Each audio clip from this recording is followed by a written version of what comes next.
Olá, alunos do curso técnico em agropecuária. Dando continuidade à propagação de plantas ornamentais, estudaremos neste momento a propagação vegetativa assexuada ou a clonagem de espécies ornamentais. A propagação vegetativa, propagação assexuada ou clonagem, que elas podem ser denominadas dessas três maneiras, ela baseia-se na capacidade que cada célula vegetal apresenta em gerar um novo indivíduo. As mudas produzidas com carga genética igual à da planta matriz, ou seja, todas as plantas são idênticas à planta matriz.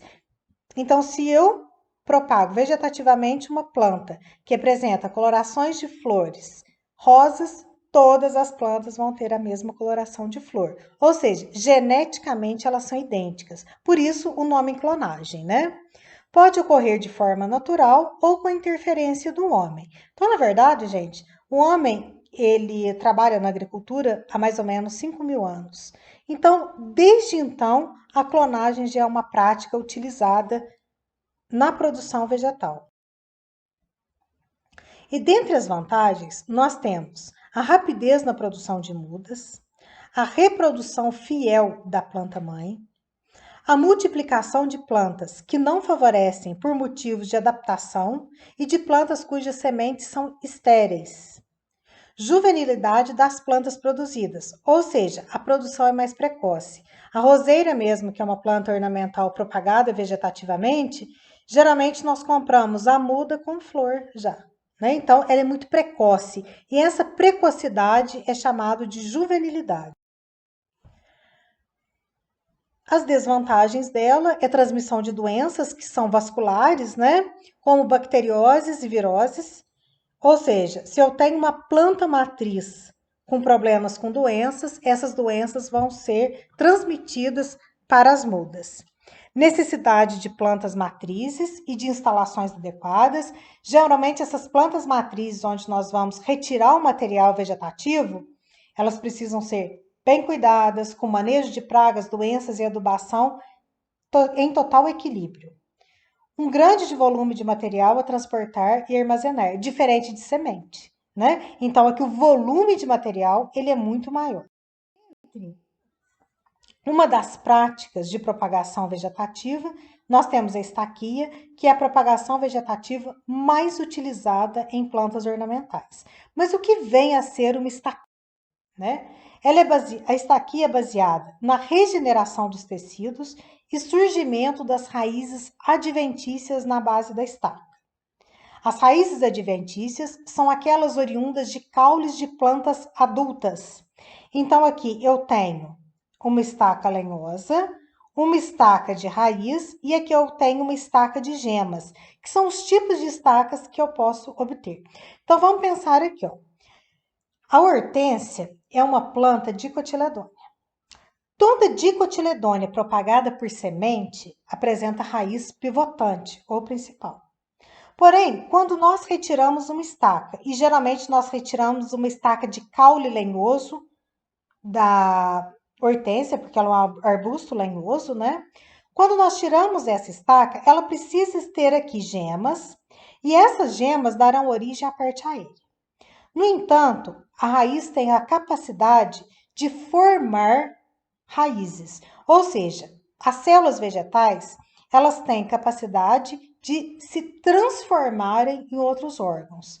Então, aqui, gente, nós vamos enterrar essa raiz, essa estaca, perdão, e aqui raízes vão ser formadas. Porém, as raízes que serão formadas aqui, elas são raízes formadas a partir de caule. Então, ela não forma pivotante. A origem da pivotante, gente, é embrionária, é do embrião, ou seja, do embrião presente lá nas sementes. Então, aqui formam as raízes adventícias. Raiz adventícia significa aquelas originadas a partir do caule. Então, aqui formam as raízes adventícias sem ter uma principal. Aqui nós temos uma propagação de suculentas, Essas fotos aqui, elas são retiradas do setor de jardinagem e paisagismo do campus Muzambinho, onde nós podemos observar as folhas, elas não são enterradas, elas ficam na superfície do substrato. Nós podemos usar tanto o substrato comercial, como a fibra de coco e a casca de pinos, como o substrato à base de terra. A gema que fica presente na folha, ela se desenvolve, então as geminhas estão bem aqui na folha, ó, na inserção da folha com o caule. Então, quando essa folha é retirada, essa gema se desenvolve, enraiza, aqui o enraizamento dela, enraiza, formando uma outra planta. Aqui é a mesma coisa, aqui o sistema radicular já penetrando no substrato, e ela utiliza a reserva da própria folha, ainda mais suculenta, que é muito rica em água. Aqui, gente, gera uma planta idêntica à planta matriz. Vantagem, facilidade de propagação. Tanto é, gente, que essas plantas não são caras no mercado, devido à facilidade de propagação vegetativa. Ah, elas podem ser propagadas por sementes? Podem, tranquilamente. As sementes delas são viáveis, germinam, só que demoram muito para formar uma planta, né? Aqui uma outra espécie propagada por estaquia de folhas, que é a violeta, uma planta ornamental extremamente importante também, uma das plantas mais comercializadas no Brasil, aonde nós retiramos uma folha. Essa folha aqui vai para o substrato, ou a base de areia, ou substrato padrão já. Aqui ela forma uma nova geminha, dando origem a uma planta, até a fase de florescimento. Vantagem disso, é muito mais rápido. Então, aqui é uma clonagem. Eu vou formar uma planta idêntica à planta matriz. Outros tipos de estacas. As estacas de caule, as mais comuns de serem utilizadas, né?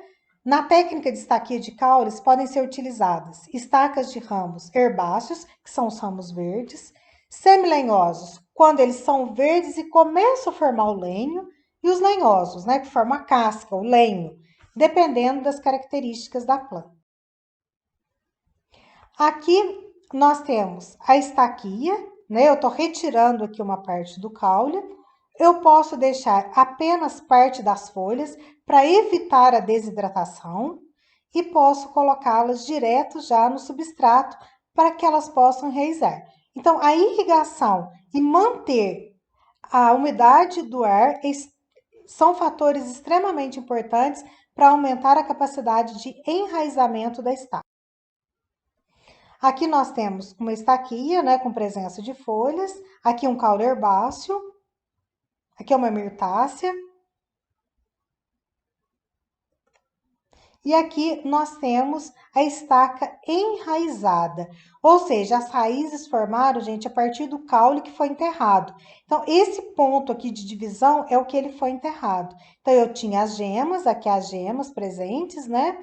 E aqui a formação da raiz. Raiz adventícia. Aqui a gente pode observar perfeitamente que é uma dicotiledônia, né? Folhas com nervuras dispersas. No entanto, se ela tivesse sido propagada por semente, raiz pivotante. Porém, como foi realizada a estaquia de ramos herbáceos, raiz adventícia, aquela originada a partir do caule. E vocês podem observar que não forma principal. Aqui também, né, o enraizamento de estaca. Isso aqui também é trabalho nosso, né, feito com os alunos, né, que aonde nós observamos aqui as estacas, né, as estacas com as gemas aqui, né, as geminhas, estaca lenhosa já, ela veio para tubete até o enraizamento. Aquelas estacas que apresentam as folhas, nós tiramos 2/3, deixando apenas 1/3 das folhas. Aqui também estacas lenhosas, essas aqui sem folhas, né? Com aproximadamente 5 gemas. Outro detalhe que nós sempre utilizamos é fazer um corte em bisel. Um corte em bisel, gente, é um corte 45 graus. Bem no ápice dela, na parte de cima. Por quê? Para evitar escoamento, para não acumular água e facilitar o escoamento de água, tanto de irrigação como de chuva. As estacas aqui, elas têm em média 20 centímetros. Aqui as estacas lenhosas no início do enraizamento, então é a parte que ficou enterrada que a planta entende. Não, se eu estou no escuro, eu vou ter que formar raízes. Aqui as raízes, né? E as estacas, primeiro, gente, elas precisam enraizar para depois brotarem. Porque se elas brotam primeiro do que enraizam, elas consomem a reserva inteirinha da estaca e na hora de absorver a água, ela não tem como, porque não tem raiz. A tendência dela é morrer. Isso acontece muito com roseira. A roseira tem uma tendência muito grande de brotar antes de enraizar.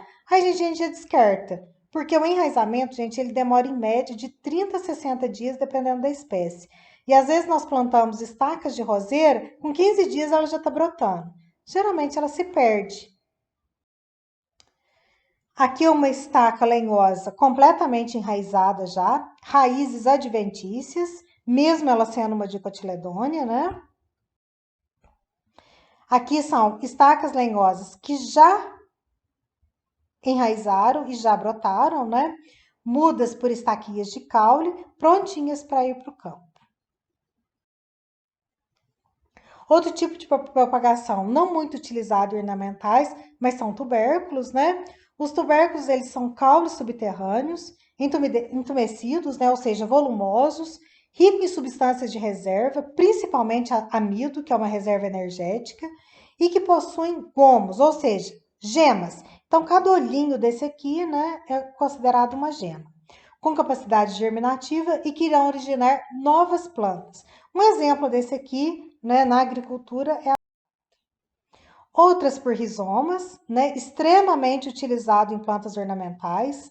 Então, certas plantas, como o feto, né, aqui em Samambaia, eles usam muito esse termo feto, porque o brotinho é bem enroladinho, parecido com feto, né? Lírios e o bambu, entre outras plantas, possuem caules subterrâneos denominados rizomas. Mesmo com a parte aérea morra, os rizomas permitem que a planta sobreviva em condições desfavoráveis.